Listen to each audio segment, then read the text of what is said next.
আমরা নেতারা এসেছি একটা মেসেজ দিতে আপনাদেরকে। আপনারা কর্মীরা, আপনারা যারা ইউনিয়ন ওয়ার্ড পর্যায়ের নেতা আছেন, তারা পরিবর্তন হন।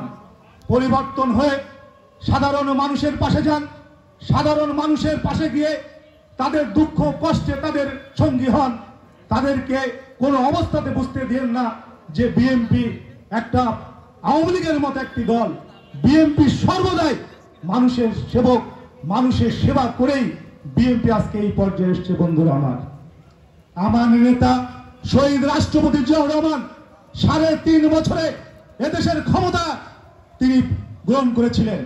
3.5 বছরে কি দিয়েছেন বাংলাদেশের মানুষকে, যে মানুষ তিনবার এই দলকে বাংলাদেশের সরকার গঠন করার জন্য সুযোগ দিয়েছে। বন্ধুরা আপনারা নিশ্চয় জানেন, যখন আমার রাষ্ট্রপতি শহীদ রাষ্ট্রপতি জিয়াউর রহমান মারা গেলেন, তখন সাত্তার সাহেব বৃদ্ধ মানুষ, তিনি রাষ্ট্রপতি পদে দাঁড়ালেন, আর আওয়ামী লীগ থেকে ডক্টর কামাল হোসেন দাঁড়ালেন।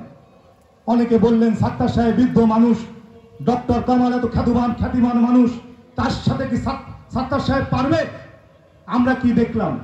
আমরা দেখলাম বাংলাদেশের মানুষ সাত্তার সাহেবকে রাষ্ট্রপতি হিসাবে নির্বাচিত করলেন। কারণ তারা বিএনপিকে পছন্দ করেন। তারা জানেন বিএনপি পারে বাংলাদেশকে সঠিক জায়গায় নিয়ে যেতে। বিএনপি পারে বাংলাদেশের মানুষের ভাগ্য পরিবর্তন করতে। সেই কারণে সেদিন বৃদ্ধ হওয়া সত্ত্বেও সাত্তার সাহেবকে বাংলাদেশের মানুষ ভোট দিয়ে রাষ্ট্রপতি তৈরি করেছিলেন। আমরা 91 সালে নির্বাচনে যখন দেখলাম দিল্লিতে শেখ হাসিনা সাংবাদিকদের বলছে যে বিএনপি 30টা আসন দেওয়ার ক্ষমতা রাখে না, বাংলাদেশে ভোট হলে বিএনপি 10টা আসন পাবে কিনা তার সন্দেহ রয়েছে। আমরা কি দেখলাম বন্ধুরা আমার? 91 সালের নির্বাচনে বাংলাদেশের মানুষ